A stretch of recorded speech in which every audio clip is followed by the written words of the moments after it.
Hello everyone, ఇలాంటి videos మీకు ముందుగా కావాలి అనుకుంటే మా ఛానల్ని సబ్స్క్రైబ్ చేసుకొని పక్కనే ఉన్న బెల్ ఐకాన్ని క్లిక్ చేయండి. అప్కమింగ్ రివ్యూలోకి వెళ్ళిపోదాం. చామంతి గుణల పెళ్ళి ఎవ్వరూ ఆపలేరు అని త్రిపాఠి, గుణ, రమాదేవి, రోజా చాలా అంటే చాలా గర్వంగా ఫీల్ అవుతారు. కరెక్ట్గా అదే టైంకి ప్రేమ్ మాత్రం మండపానికి తీసుకువచ్చిన చామంతిని చూస్తారు. చామంతి పెళ్లి కూతురుగా మారి రోజా అలా ఇంకా కూర్చోపెట్టగానే పెళ్లి మండపంలో కూర్చొని పూజ అదంతా చేస్తూ ఉంటుంది. ప్రేమ్ పాపం చామంతి వైపు చూస్తూ, చామ్, నాకు తెలుసు చామ్, నువ్వు ఇష్టం లేని పెళ్లి చేసుకుంటున్నావు, కానీ నాకు ప్రూఫ్ ఉండాలి. ఇంకొక గంటలో ముహూర్తం దాటిపోతుంది, నీ పెళ్ళి అయిపోతుంది. ఈలోపు ఖచ్చితంగా నేను ఎక్కడున్నా ఆ శివయ్యని వెతికి తీసుకొస్తాను. స్వామి, వాయుపుత్ర, నువ్వే నాకు తోడుగా ఉండాలి. చామంతి చాలా మంచమ్మాయి, అలాంటి వాడి చేతికి తను వెళ్ళకూడదు. న్యాయం గెలవాలి.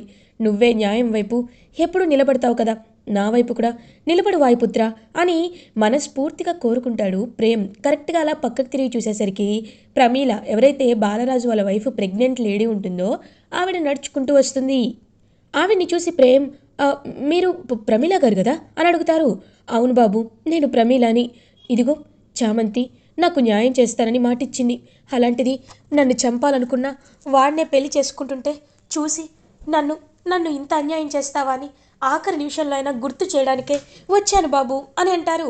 ఇంకా వెంటనే అలా చూస్తూ ఉంటారనమాట ప్రేమ్. చూడండి, ఖచ్చితంగా మనం చామంతి పెళ్ళి ఆపచ్చు, కానీ మీరు నాకు ఒక సహాయం చేయాలి. ఒకసారి ఫోటోలో ఉన్నది ఎవరో మీకు తెలుసా అని శివయ్య ఫోటో చూపిస్తారు. తెలుసు బాబు, ఇతని పేరు శివయ్య. నా భర్త బాలరాజు చనిపోయిన వీడియోని, ఆ త్రిపాఠి చంపేసిన వీడియోని ఇతను తీసి పెట్టుకున్నాడు. ఈ సాక్ష్యాలన్నీ మీకు ఇవ్వాలని తిరుగుతున్నాడు, కానీ అనుకోకుండా కనిపించకుండా పోయాడు బాబు అని అంటారు. ఇంక వెంటనే అంతా అర్థమైపోతుంది ప్రేమ్కి. అంటే శివయ్య నా దగ్గరికి ప్రూఫ్ ఇవ్వడానికి వస్తే గుణ వాళ్ళు శివయ్యని ఎక్కడో కిడ్నాప్ చేసి దాచిపెట్టారు. అది మాత్రమే కాదు, ఇప్పుడు ఈ వీడియో ప్రూఫ్ మొత్తం శివయ్య దగ్గరే ఉంది. అంటే నేను శివయ్య ఎక్కడున్నాడో కనిపెట్టాలి అని ప్రేమ్ హుటాహుటిన శివయ్య ఉన్న ప్లేస్ వెతకడానికైతే బయలుదేరుతాడు. అప్పుడే కరెక్ట్గా ఇంకా అలా చిట్టి అయితే, ఏంటి ప్రేమ్, ఎక్కడికి వెళ్తున్నావు అంటారు. రే చిట్టి, ఇతను ఉన్నాడు కదరా, ఇతను శివయ్య. ఇతను ఎక్కడున్నాడో ఏం చేస్తున్నాడో తెలీదు. ఇతన్ని ఆ త్రిపాఠి వాళ్ళు గుణగాడు కిడ్నాప్ చేసి పెట్టారు, కాబట్టి ఇతని లొకేషన్ ఎక్కడుందో తెలుసుకోవాలరా అని అంటారు. ప్రేమ్, ఎందుకంత కంగారు పడుతున్నావు? సారీ. ఇంకా అలా ప్రేమ్ అయితే శివయ్య దగ్గరికి చిట్టి ద్వారా లొకేషన్ తెలుసుకుని వెళ్తాడు. ఆ రౌడీలందరినీ బాగా కొట్టి శివయ్యనైతే తీసుకుని వస్తూ ఉంటారు. కరెక్ట్గా అప్పుడే ఇంకా అలా ప్రేమ్ ఎప్పుడెప్పుడు వస్తాడా అని చంద్రిక ఎదురు చూస్తూ ఉంటుంది. చామంతి మాత్రం పమ్మేం మాట్లాడకుండా అలా సైలెంట్గా ఉంటే అప్పుడే అక్కడికి ప్రమీల వచ్చి, ఆగండి, ఈ పెళ్లి జరగడానికి వీల్లేదు. వీడు పెద్ద దుర్మార్గుడు, వీడు పెద్ద మోసగాడు, వీడిని చామంతి పెళ్లి చేసుకోవడం ఏంటి అని అంటుంది ప్రమీల. ఒక్కసారిగా ఇంకా త్రిపాఠి గుణకి చాలా కోపం వస్తుంది. అక్కడే ఉన్న హర్షవర్ధన్, ఎవరమ్మా నువ్వు, ఏం మాట్లాడుతున్నావు అని అంటారు. సార్, నా పేరు ప్రమీల సార్ అననేలోపు, అయ్యో హర్ష గారు, ఆవిడ పిచ్చిదండి, ఆవిడ మాటలు మీరేం పట్టించుకోకండి అని అంటారు త్రిపాఠి. ఎవర్రా, ఎవరికి రా పిచ్చి? నీకురా, నీకు డబ్బు పిచ్చి, నీకు అధికారం పిచ్చి. అందుకే జైల్లో ఉన్న ఖైదీలని నీ అవసరాల కోసం వాడుకొని అడ్డమైన కేసుల్లో ఇరికించి నా భర్తని పొట్టన పెట్టుకున్నావు కదరా దుర్మార్గుడా అని అంటుంది ప్రమీల త్రిపాఠిని. ఒక్కసారిగా ఇంకా గుణ, ఏయ్ ఏంటా మాటలు, ఏం కొట్టాననుకో అని అంటారు. గుణ, ఒక ప్రెగ్నెంట్గా ఉన్న లేడీతో అలాగైనా మాట్లాడేది అని అంటారు హర్షవర్ధన్. అంకుల్, మా నాన్నపై నిందలు వేస్తుంటే మరి ఎలా మాట్లాడమంటారు అంకుల్? మా డాడీ గురించి మాకు తెలుసు కదా. చూడండి ప్రమీల గారు, మీరు ఎవరిని చూసి ఎవరనుకుంటున్నారో, మా నాన్న చాలా మంచివారండి. మీ భర్త చనిపోవడానికి కారణం మా నాన్న కాదు అని అంటాడు గుణ. కాదు, వీడే వీడే కావాలంటే చామంతి దగ్గర సాక్ష్యాలు కూడా ఉన్నాయి, అడగండి అడగండి, చామంతికి నిజం తెలుసో తెలీదో అడగండి అని అంటుంది ప్రమీల. ఒక్కసారిగా రమాదేవి, ఈవిడేంటి ఒక్కసారిగా వచ్చి సీన్ అంతా రివర్స్ చేసేసింది అని చూస్తూ ఉంటారు. ఇంకా చామంతి పాపం ఏం మాట్లాడకుండా సైలెంట్గా ఉంటుంది. అమ్మ చామంతి, చెప్పమ్మా, నీ దగ్గర వీడియో సాక్ష్యం కూడా ఉంది కదమ్మా, నువ్వే కదమ్మా ఈ త్రిపాఠిపై కేసు పెట్టావు, నువ్వే కదమ్మా ఆ రోజు జాతరలో నేను ప్రెగ్నెంట్ అని కూడా తెలిసినా సరే ఈ గుణ నన్ను చంపడానికి వస్తే నీ ప్రాణాలు అడ్డేసి మరి నన్ను కాపాడావు. అప్పుడే కదమ్మా అప్పుడే కదమ్మా నువ్వు నాకు మాటిచ్చావు. న్యాయం బయటపడాలి అని మాటిచ్చిన నువ్వే ఇప్పుడు సైలెంట్గా ఎలా ఉంటావమ్మా అని అడుగుతారు ప్రమీల. పాపం ఇంకలా చామంతి సైలెంట్గా ఏడుస్తూ ఉంటుంది. హర్షవర్ధన్, ఏమ్మా చామంతి, ఆవిడ చెప్పేది నిజమేనా అని అడుగుతారు. ఇంక వెంటనే రమాదేవి, తను సైలెంట్గా ఉందంటేనే అర్థమవుతుంది కదా హర్ష, తను చెప్పేది నిజం కాదని. నువ్వు ఇవిలా మాటలేం పట్టించుకోవద్దు. త్రిపాఠి గారిపై ఎంతోమందికి చెడు దృష్టి ఉంది. అందుకే ఈవిడికి డబ్బులు ఇచ్చి ఇక్కడికి పంపించినట్టున్నారు. ఇలాంటి వాళ్ళని మనం ఎంకరేజ్ చేయకూడదు. ఆయన పేరు పోగొట్టడానికే ఇదంతా జరుగుతుంది. నువ్వు రహస్య అని చెప్పి ఇంకా చెప్పేసరికి, చూడమ్మా, నీ దగ్గర ఏదైనా సాక్ష్యం ఉందా? సాక్ష్యం ఉంటే చెప్పు, అప్పుడు నేను నమ్ముతాను అని అంటారు హర్షవర్ధన్. సార్, సాక్ష్యాలన్నీ శివయ్య దగ్గరున్నాయి సార్, కానీ ఆ శివయ్యని వీళ్ళే కిడ్నాప్ చేశారు సార్ అని అంటారు. ఓహో అవునా, బాగానే చెప్పావు, కానీ నాకు ముందు సాక్ష్యం చూపించు, తర్వాత నీ మాటలు ఎవరైనా నమ్ముతారు అని అంటాడు త్రిపాఠి. ఇంకా పాపం అలా బాధపడుతూ ఉంటే, సాక్ష్యం ఉంది డాడీ అని ఒక సౌండ్ వినపడుతుంది. చూసేసరికి అక్కడ శివయ్యని తీసుకొని వస్తాడు ప్రేమ్. ఒక్కసారిగా ఇంకా షాక్లో ఉండిపోతారనమాట గుణ అండ్ త్రిపాఠి. ఇంకొచ్చి వెదవల్లారా, మిమ్మల్ని ఎందుకురా హైర్ చేసుకున్నాను, అలాంటిది మీరు ఇప్పుడు ఛీ అని చాలా ఇరిటేటింగ్గా ఫీల్ అవుతాడు త్రిపాఠి. సార్, ఆవిడ చెప్పేది నిజమే సార్, నేను చెప్తున్నాను కదా, ఆవిడ చెప్పేది నిజం. ఇదిగో ఇతనే కావాలని చంపేశాడు సార్, చంపి ఆ శవాన్ని కూడా కాల్ చేశాడు, ఎలాంటి ప్రూఫ్స్ లేకుండా ఉండాలని. అది నేను రికార్డ్ చేసుకున్నాను, కావాలంటే చూడండి అని. ఇంకలా వీడియో చూపిద్దామని చామంతితో, చామంతి, నేను నీకు కొన్ని వస్తువులు ఇచ్చాను కదమ్మా, ఆ రోజు నువ్వు నన్ను హాస్పిటల్లో జాయిన్ చేసినప్పుడు నీకు కొన్ని వస్తువులు ఉన్నాయి కదా, అందులో నా పెన్ డ్రైవ్ కూడా ఉంది అనేసరికి, ఓ ఆ పెన్ డ్రైవ్ మీద అని అంటుంది చామంతి. నా దగ్గర పెన్ డ్రైవ్ రెడీగా ఉంది సార్, మీ పాస్వర్డ్ చెప్పండి అని పాస్వర్డ్ని చేసి ఇంకా మొత్తం వీడియోని అందరికీ చూపిస్తారు. ఒక్కసారిగా హర్షవర్ధన్ షాక్ అయిపోతారు. మీరింత దుర్మార్గులని నేను కల్లో కూడా అనుకోలేదు. అయినా మీలాంటి వాళ్ళ గురించి ముందు వెనక తెలియకుండా ఇంతలా చేయడం కరెక్ట్ కాదు. ఇంకా నయం, పెళ్లి తర్వాత తెలియలేదు, చామంతి జీవితం నాశనం అయ్యేది. సరే, ఇంక ఈ పెళ్ళి బ్రేక్ చేయడమే మంచిది అని ఇంకలా పెళ్ళినైతే బ్రేక్ చేసేస్తారు. సో త్రిపాఠిని అండ్ గుణాని జైలుకి పంపించి చామంతి పెళ్లిని ఆపేస్తారు హర్షవర్ధన్. ప్రేమ్, చంద్రిక చాలా అంటే చాలా హ్యాపీగా ఫీల్ అవుతారు. రమాదేవి, రోజా మాత్రం చాలా ఇరిటేటింగ్గా ఫీల్ అవుతారు. ఇంకా అలా అందరూ పెళ్ళి ఆగిపోయిందిగా, ఇంకేంటి వేలండి అని గట్టిగా అరుస్తుంది రమాదేవి. ఇంకందరూ చాలా అంటే చాలా ఇరిటేటింగ్గా ఫీల్ అవుతూ ఉంటే హర్షవర్ధన్, ఇది నిజంగా మనకి మంచి శకునమని అనుకోవాలి. ఎందుకంటే పెళ్ళి తర్వాతే ఇలాంటి జరిగితే మంచిది కాదు కదా. అయినా రమా, నీకేమీ తెలీదా, నువ్వెందుకు ఇలా చేసావని అడుగుతారు. అయ్యో, అతను అలాంటి వాడని నాకేం తెలుసు హర్ష అని తప్పించుకుంటుంది రమాదేవి. ఇది ఇలా ఉండగా నైట్ అవుతుంది.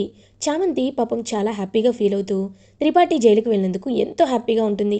అప్పుడే చంద్రిక, చామంతి, మీ నాన్న కోసం ఎంత నిజాన్ని కడుపులో దాచుకున్నావమ్మా. నిజంగా నీలాంటి కూతురు ఉండడం రామచంద్రయ్య అదృష్టం. ఒకవైపు నీ నాన్న కాపాడగలిగాడు, ఇంకొక వైపు ఆ త్రిపాఠి మోసాలు కూడా తెలిసి వాళ్ళు జైలుకు వెళ్ళారు.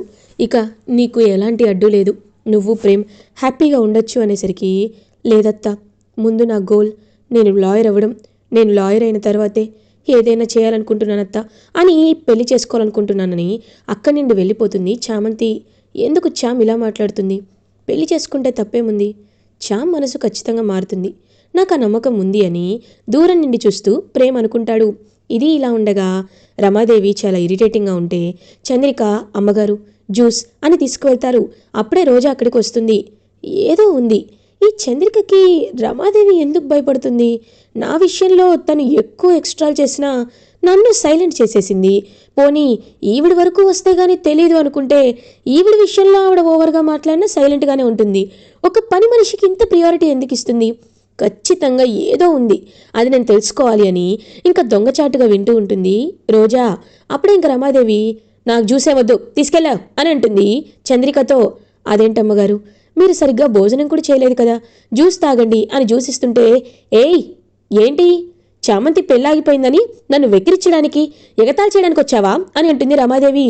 అమ్మా, ఎగతాళి చేయడానికి నేనెవరు, ఎగతాళి పడడానికి మీరెవరు? అయినా ఇదంతా దేవుడి నిర్ణయం.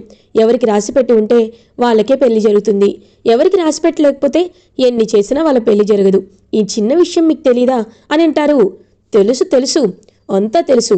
ఈ మధ్య నీకు మాటలు బాగా ఎక్కువ అవుతున్నాయి.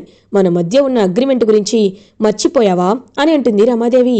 అగ్రిమెంట్ గురించి గుర్తుంది కాబట్టే నేను ఇలా ఉన్నానమ్మా, లేకపోతే నేను ఏ స్థానంలో ఉండేదాన్నో మీకు తెలీదా అని అంటుంది చంద్రిక.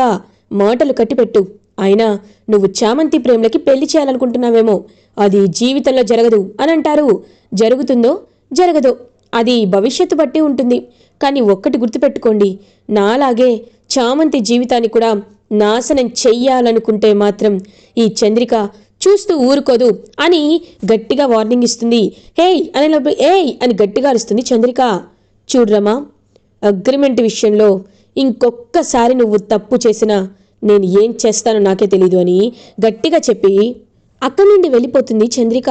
రోజా ఇదంతా విని ఒక్కసారిగా షాక్ అవుతుంది. ఏంటి అగ్రిమెంటా? అగ్రిమెంట్ వల్లే ఇలా ఉన్నారా? అసలు ఏంటా అగ్రిమెంట్?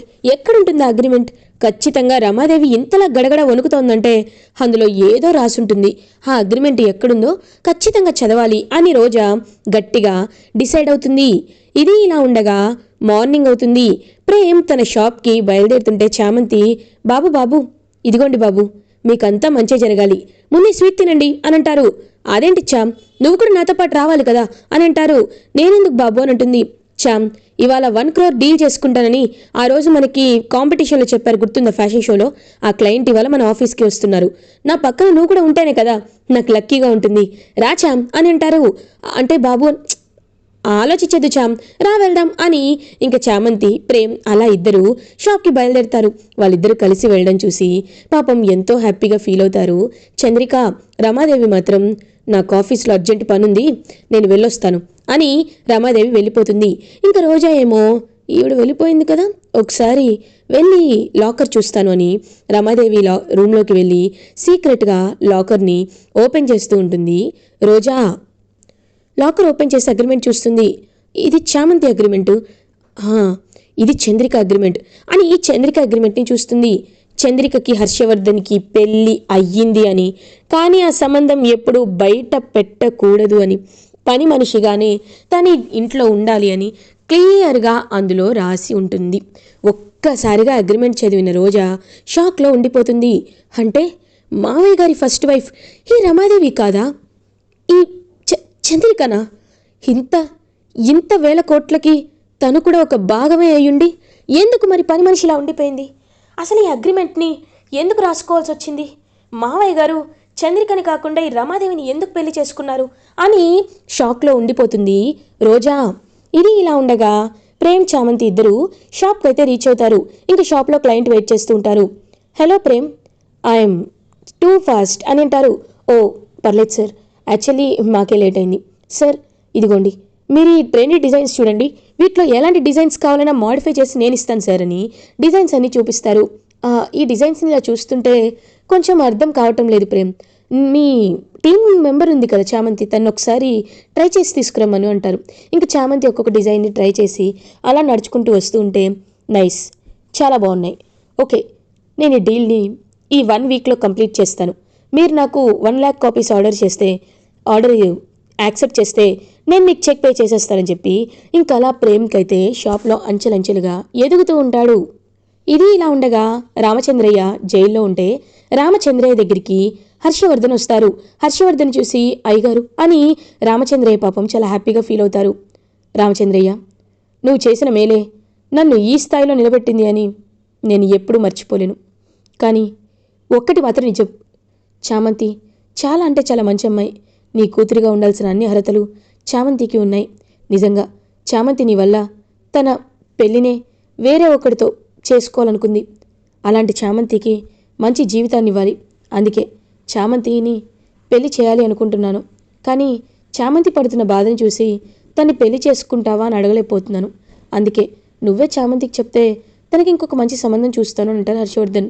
అదేంటి హర్ష బాబు, చామంతి ఆల్రెడీ లాయర్ బాబుని ప్రేమిస్తుంది కదా అని అంటారు. ఒక్కసారిగా హర్ష షాక్ అవుతారు. లాయర్ బాబా ఎవరు అని అంటారు. ఎవరో ఏంటి బాబు, ఇదిగో అదే ప్రేమ్ బాబు, ప్రేమ్ బాబునే కదా చామంతి ప్రేమిస్తుందనగానే ఒక్కసారిగా హర్షవర్ధన్ షాక్ అయిపోతారు. అంటే చామంతి ప్రేమించుకున్నారా? ప్రేమ్ ఇన్ని రోజులు ప్రేమించి పిచ్చివాడిలా మారి తను మర్చిపోలేకపోయింది చామంతినా అని తెలుసుకొని షాక్లో ఉండిపోయి ఇంకా వెంటనే అలా అయితే చామంతి ప్రేమల పెళ్ళిని నేను ఖచ్చితంగా జరిపించాలి అని చాలా అంటే చాలా గట్టిగా ఫిక్స్ అయిపోతారు హర్షవర్ధన్. ఇలా ఎపిసోడ్ ఎండ్ అవుతుంది. ఫర్దర్ ఎపిసోడ్ రివ్యూస్ ముందుగా మీకు కావాలి అనుకుంటే మా ఛానల్ని సబ్స్క్రైబ్ చేసుకోండి. Thanks for watching.